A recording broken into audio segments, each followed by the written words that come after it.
So we are gathered here today to model a nonfiction book club and how the roles work for reciprocal teaching and for the Fab Four. So I'm Mrs. Floyd. I'm going to be the director today.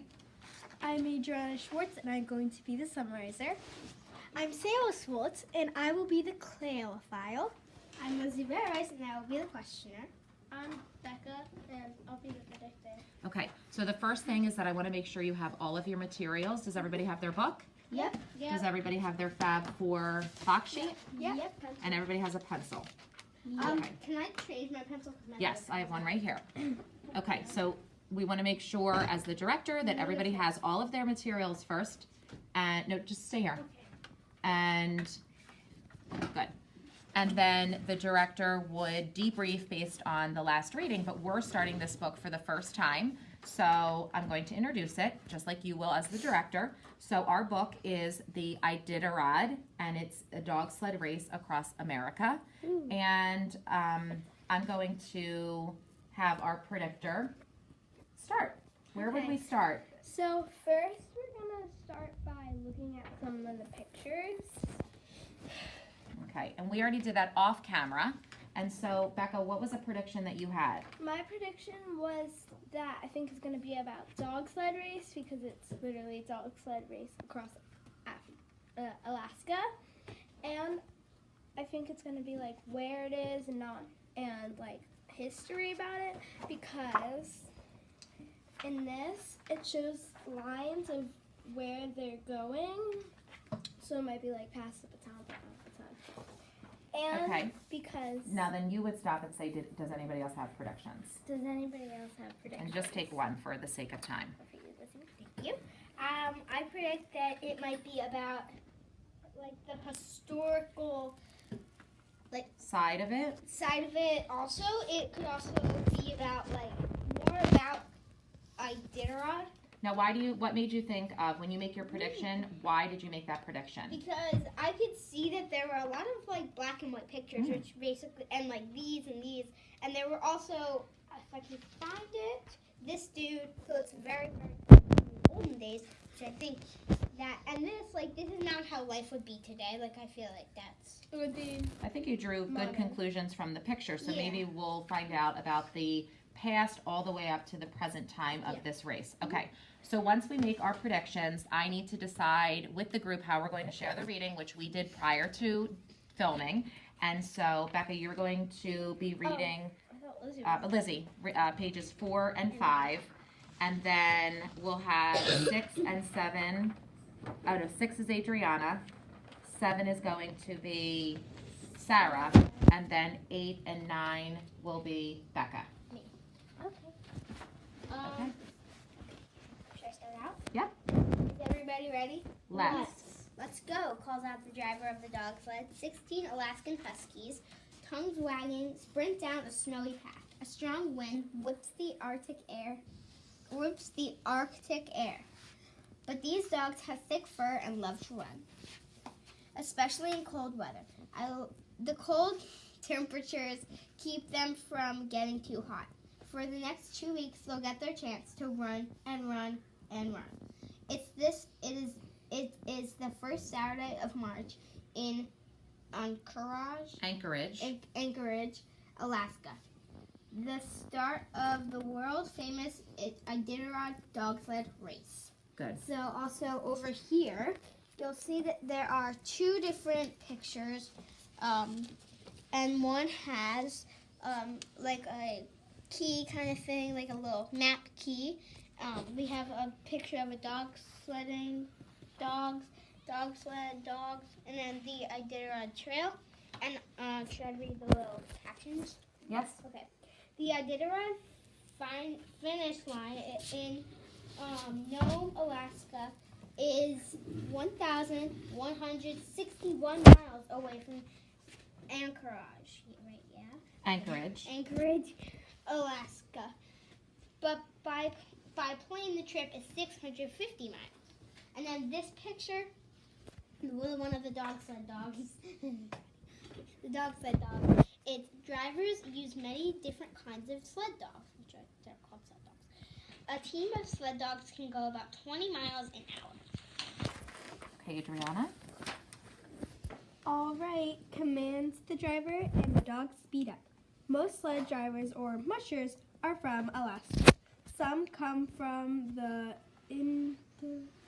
Some come to race, so put your Race. finger back in if you need. Some come to race in the Iditarod from the lower 48. This is what Alaskans call the rest of the United States.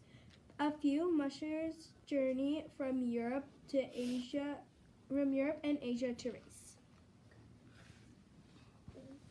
Sarah?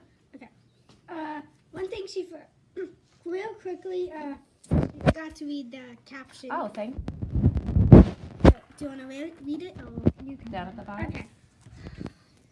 Fans in Anchorage. Anchorage cheer on the 60 to 70 dog sled teams in a race. Wow, it goes right through the town. Is everybody ready? All.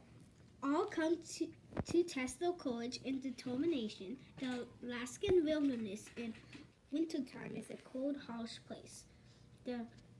Iditarod. Iditarod race course winds up in down huge mountain range. It passes through thick evergreen forest and snowy plains. The trail runs atop icy rivers and along a rocky coastline. Racing in the Iditarod. Iditarod nearly sleepless 2 weeks for the mussels. Mushers, good. They may only sleep for an hour or two a day, often outside on the sleds. But each musher must take a full 24-hour rest in the middle of a race. Mushers in the Iditarod brave blinding blizzards, bitter cold, and waist-deep snow. They may face 50 miles an hour wind in the black of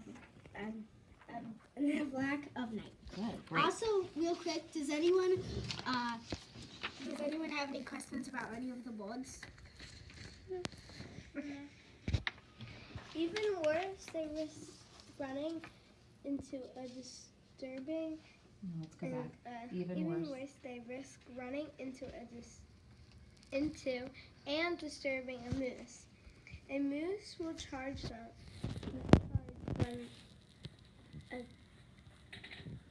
Let's think about, and we want to make sure that we're letting everybody sound out their words and think about those context clues and what makes sense. Okay? A moose will charge when? Angered. It also takes a lot of money to prepare for the race. So why have the mushers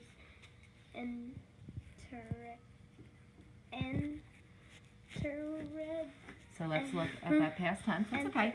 Let us box the word. So that word is enter, and then it's past tense. entered. Entered. Such a difficult and dangerous race. Temperatures along the race course can drop to 60 degrees below zero. Okay, and I'm just going to read the mushers checklist as the last page. It says it costs $50,000 a year to keep a team of dogs. It costs another $10,000 to gear up for the race. Here's what a musher needs for the race, and the required equipment is 12 to 16 dogs, sled and harnesses, Arctic parka. That's a parka might be a word that we would like to clarify later. Clarifier. Okay. Sleeping bag, good for temperatures as cold as 25 degrees below zero.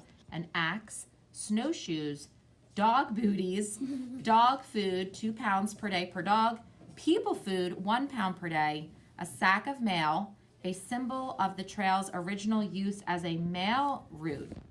So I may want to clarify that as well, that they carry a sack of mail. And then other equipment.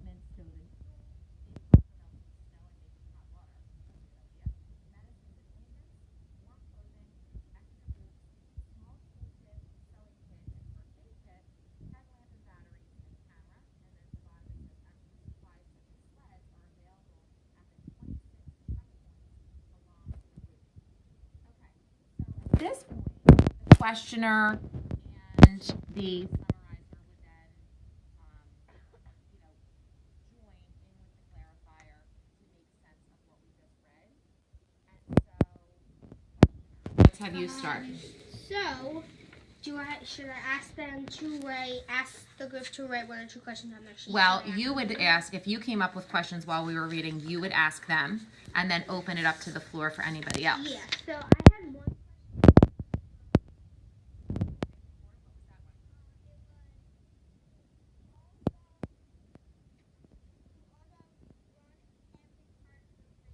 Different sections. Oh, that's a good idea because the map looked like it was confusing a little.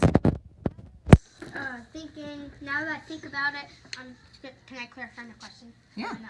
I was thinking that they said that you take, if you go back to page 6. Wait, page 7. It says but each musher. It is A musher must take a full 24-hour rest in the middle of the race. So I'm thinking that they don't do it all at one time. They must do it like at different times. So Okay. Yeah, I like your thing. Yeah, I think you're actually right because it makes sense. So yeah.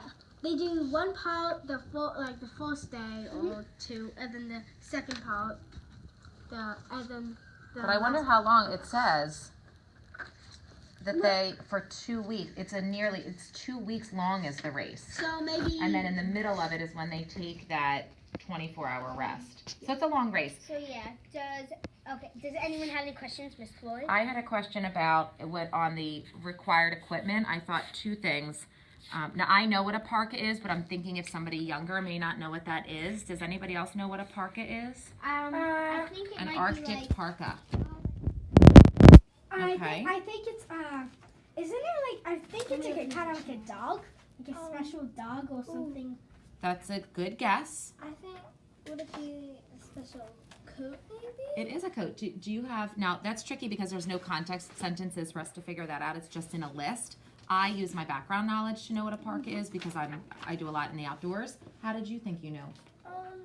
Well, I knew that it's really cold up there, and it like all the people that are running look so like bundled up in coats. Yeah, that was really clever. And then I guess my only other thing that was confusing was that they have a sack of mail, and I'm thinking that it's a symbol, so maybe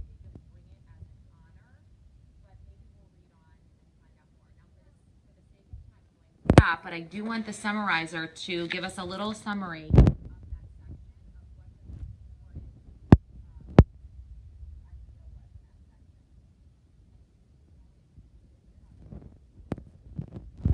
What do you think? So I think this section was about like